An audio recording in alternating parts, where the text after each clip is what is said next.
Remember the line from Notting Hill, I'm just a girl standing in front of a boy asking him to love me? Well, that's what this video is, except I'm just a girl sitting in front of a camera asking you not to judge me for how many times I'm going to say vagina in this video.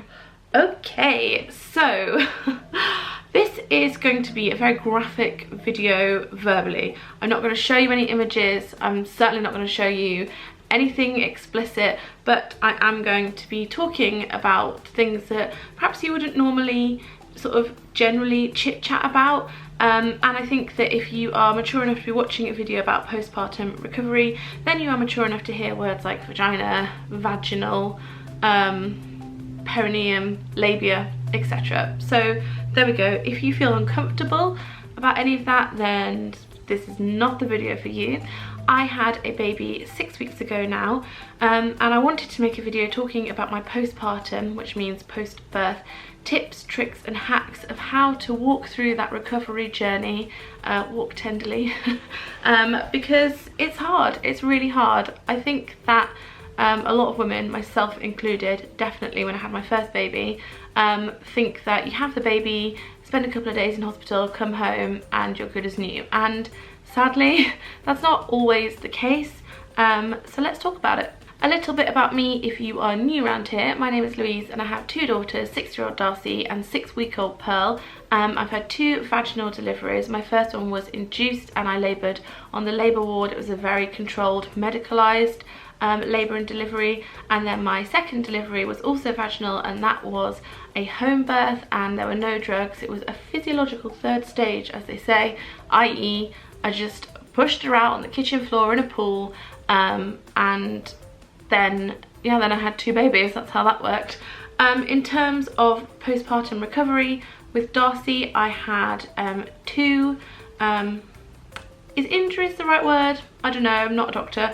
I had 2 issues. I had a small first-degree tear just on my vagina, and I had an episiotomy between my vagina and my bumhole, my anus, and that is called an episiotomy, and it's a little diagonal cut which was stitched back up. The tear was not stitched, that was left to heal naturally. And then with Pearl, I had 2 tears.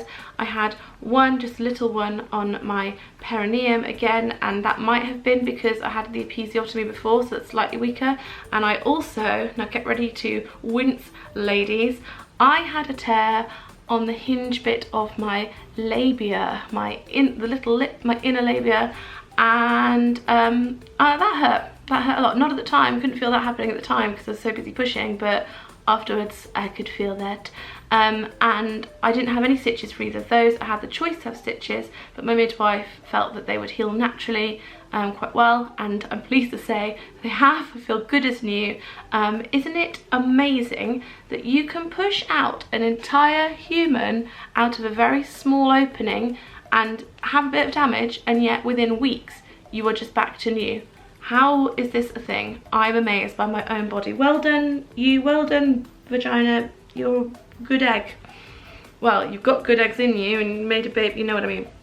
Right, so now that you know my intimates, I'm going to tell you some of the things that I use. I've got a box here of goodies.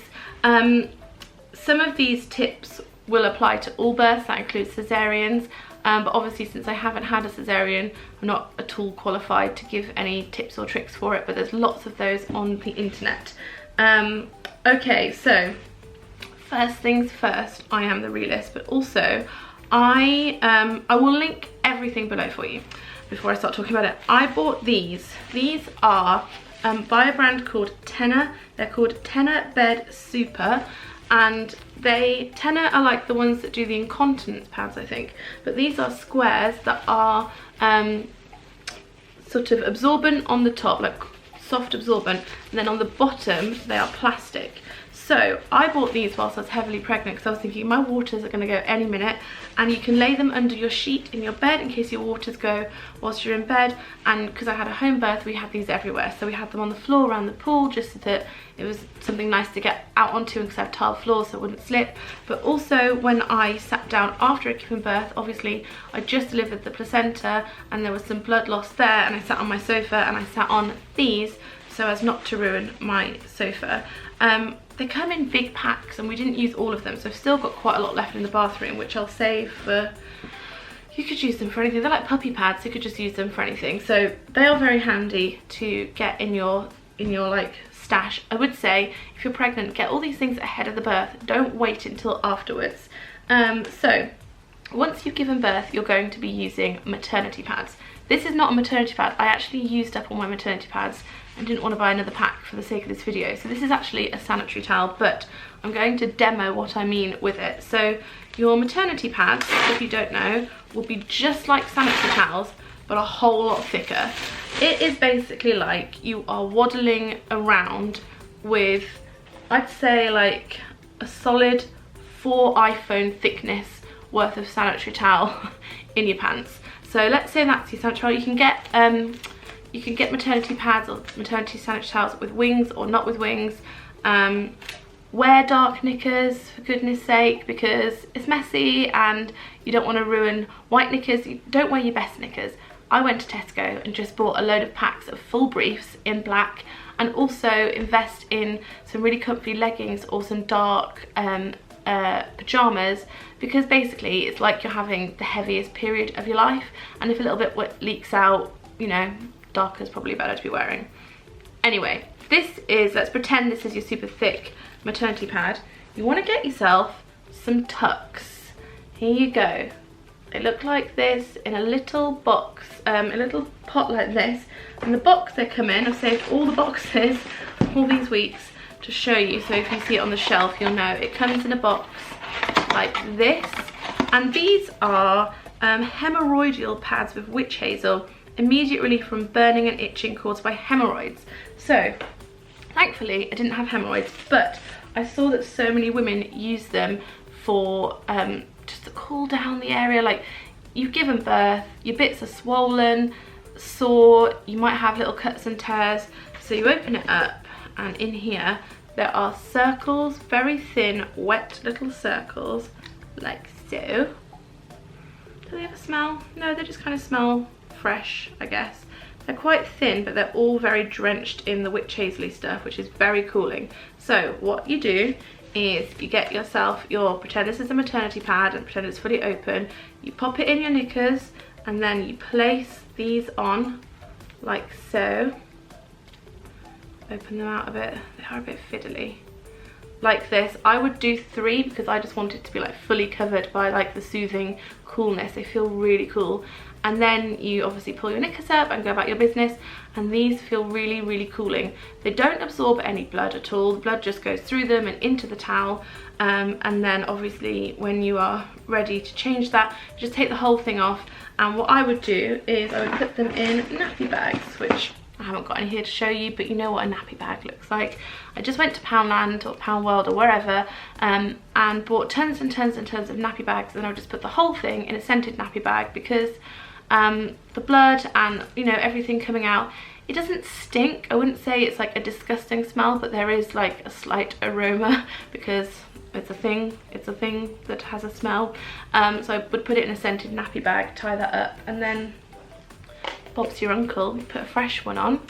Now once you have finished using maternity pads, you can go down onto sanitary towels when it's less blood loss, and then like work your way down. So I actually went from super absorbent maternity towel to nighttime sanitary towel, because they're a bit more absorbent than like a regular daytime sanitary towel, then daytime sanitary towel, and then nothing.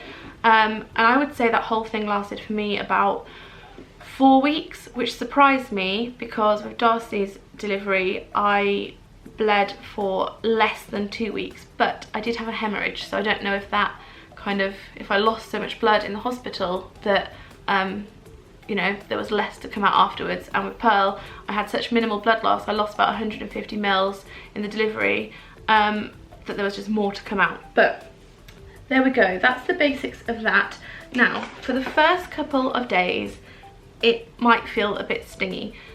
Just FYI, I don't want to scare anybody, because some women will have none of this and it'll be absolutely fine. And also, I'm talking about this like stingy and tears and, you know, rips and cuts. it's not that bad. It's very bearable. Like you saw me, I was vlogging like the next day, so it is bearable. You sit down gingerly and you're not going to be going on any big walks. You're sort of like just shuffling about a little bit, but it is very bearable. So please don't feel like completely alarmed by what I'm about to say next, which is, mums will know, the first couple of wees that you do after delivery, for me, really stung. And I don't know if that's the same if you have cuts or tears. It might not be, but for me it was like a bit burny, because obviously your wee is a little bit acidic and it's going onto a little wound, and that's not very nice. So I invested in this. This is, again, I've saved the box for you, the Aquarius Refresher B-Day. Where's the front of the box? Oh, like this, as you can see. And what you do is you open it up and you put a little bit of water in it. Don't put freezing cold water in it, and don't put really hot water in it. Just put like lukewarm, tepid water in it. You screw the top back on. This is a very squeezy bottle. And then you tip this upside down, and can you see here, it has that little, you know, nozzle with the holes in. And then you point it towards your vagina as you're weeing, and you squeeze this, and it all comes out like a shower, and the water, as you're weeing, dilutes the wee. So it's not gonna sting you nearly as much, and also just helps you feel a bit fresher, because you don't want to have a build up of excess fluid around there. So just having a bit of water gives you just a little bit of like a freshen up, a bit of a wash. And this was an absolute saviour for me. Even my midwife Jane, when she helped me my first wee, she was the one that filled it up for me and like helped me point it, because I was like, I don't know what I'm doing, and it was all like a bit of a mess. She said this was a great idea. So I think that this is definitely worth it, even if you only use it once or twice. I actually used this for about 3 days because I was so scared. I was like, it's gonna hurt, it's gonna hurt. If you don't have one of these and like literally gave birth yesterday and you're only watching this now, 2 tips for you. The first one was given to me by one of my midwives called Julia, and that is lean forward. Also someone on Instagram, I remember, wrote this as well. Lean forward, I'm doing it now, as you wee, so that, like, as if you're like leaning to touch your toes while you're on the toilet. And by leaning forward, you are directing the wee most likely away from anywhere that you've had damage, because it's going north, I suppose, rather than south. And I did that a lot for a long time, and it was a really, really good tip. In fact, now 6 weeks on, occasionally I find myself leaning. I'm like, I don't need to do that now, everything's fine. But that was a really, really good tip if you don't have anything to hand. And something that my lovely friend Emma Freud told me is, she emailed me in an email that she entitled Urgent, and I was like, oh my god, what is it? And I looked, and it was that you run a bath with a little bit of water in, wee in the bath. It's okay, you've just had a baby, you can wee in the bath, and then get out, and then on the cool setting with your hair dryer, just blow dry yourself dry. And I have to say, I did have a cheeky wee in the bath, and it felt a lot nicer than weeing on the toilet in those first few days. So ladies, if you want to wee in the bath, wherever you may be, let your wee flow free. Not wherever, I mean, you know, sensible places. Okay, that's the B-Day and the tucks and the sanitary towels. Next thing is something I bought which I didn't actually end up using, and that is a Vagicool feminine cold pack, a reusable feminine cold pack. It looks like this. I've just taken mine out of the freezer. I forgot it was in there. So it looks like this. It also, it's a bit wet because it's been in the freezer as well. Ugh. It comes with these little like cloth pockets like this, because you wouldn't want to put sort of something cold and plastic like straight onto yourself. And you lay it in your knickers. It's just basically an ice pack for if you are feeling very hot and swollen and sore, you can use this. I thought this was a great idea. I didn't end up reaching for it because I felt like the Tux cooling pads with witch hazel in were enough for me. But I tell you who does really like playing with this. Darcy just loves playing with this. She squeezes it around and it's sort of like just a fun like squidgy toy to her. So if you don't use it, you'll get some use out of it, I'm sure. Now I'm going to talk about something that I never thought I would talk about on the internet, and that is going for a number 2, a poo. I'm going to have to be quick because I think my baby's waking up. Oh dear. I'll be right back. I think we've got a little bit of reprieve. If not, I'll pick her up and I'll just hold her because I'm nearly finished. So, have I spoken too soon? I'll just go through the poo situation. Going for that first poo can be really frightening because if you've had any stitches, you're worried about them like splitting open.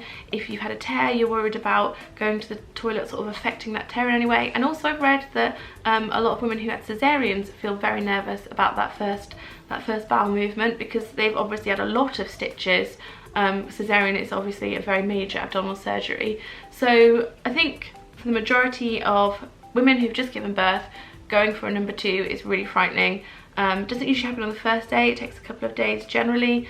And my tips would be have wet wipes to hand because you don't want to be wiping with dry tissue that might like drag on your skin a little bit, and just to be completely relaxed, which is easier said than done. Everyone's like, just relax, just relax. I was like, I've done this before, I've done this once already for the baby before, I know it's going to be okay, I know it's going to be okay. Honestly, both times I found the thought of it more frightening than actually doing it. It was absolutely fine, and I am the biggest wuss going. I'm not one of these like hard-ass people that's like, oh, didn't hurt at all. Like, really, it didn't hurt at all, and I would tell you if it did because I am, you know, not good with any kind of pain. What I found really helpful was to put on a YouTube video, just a short one. I watched a lot of Hank and John Green's videos, so if you're watching, guys, which I know you're not, thanks for all the special times we shared together in the bathroom. So have a little YouTube video to hand. I actually have pop sockets on the back of my phone. You don't need 2. People always ask why I have 2. I just like 2, okay? Because I can put my hand through like this. But if you have a pop socket, you can like put your phone up like that, on the side, on like the sink or the bath or whatever, and use wet wipes, and just try not to push anything. Just sit there, let it come out, let it come out. I can't believe I'm telling you how to poo, but you know, you don't need to like, you don't need to force anything. Just let gravity do its job. It will honestly be okay. It'll be so much better than you think it's going to be. Don't worry. Just lastly, quite quickly, on the subject of breasts, obviously after you give birth, on sort of day 3 to 5, your breasts start to fill up with milk when your milk comes in. With Darcy, my milk never came in because I had so many problems, but with Pearl, my milk definitely did come in. I made the choice not to breastfeed. I would kindly ask that you don't leave any comments about that. I know it's a hot topic, and everyone has an opinion, but I would very respectfully ask that you just keep that opinion to yourself because I don't want any negativity. But obviously, as your breasts are making milk, some of it leaks out, and I use these baby nursing pads. They're like small sanitary towels for your bra. They're in a circular shape, and they have a little sticky bit on the back, so you can actually stick it onto your bra like this and onto your breasts like this. And you use these as long as you need to, basically. If you are breastfeeding, I would imagine you would use them longer because my milk dried up, so I don't, I'm not leaking any breast milk anymore. But yes, I would just say get a pack of those in. They're very handy. And if you have engorged breasts, so on day 3 or 4, my breasts were so engorged that I got a fever and I wasn't very well, and something that really helped was wetting flannels in cold water, and leaning back on the bed just watching TV or something, and just putting like very cold wet flannels on, one on each breast, and that really cooled me down and helped me feel a lot better. I've read a lot of things about cabbage leaves being really great to put in your bra. I remember one of my friends using cabbage, like having cabbage leaves, and she said it really helped, so give that a go. And those are all of my tips. I'm sure I've forgotten things, and if I have, I'm sure we'll talk about them another time, or I'll comment below with them or something like that. But what I would really love is if you have any tips that I haven't covered, and there'll be loads, please write them below, because the comment section could be a wealth of information for other women. I think that's time for me to wrap up the video. Please do be positive in the comment section. I have been very open with you, which obviously makes me feel a little bit vulnerable. Yeah, okay, I'm gonna have to end it. Whether I've got anything else to say or not, I'm gonna have to end it because that is the end of nap time. We are on a baby schedule. Thank you so much for watching. I hope this helps. If you're about to give birth, good luck. You're gonna ace it. You can totally do it. I'm gonna leave a link to the Positive Birth Company below, who have incredible videos about managing labour and delivery through hypnobirthing, and I'll see you all soon. Thanks for watching. Bye. Literally just finished the video and she's gone back to sleep.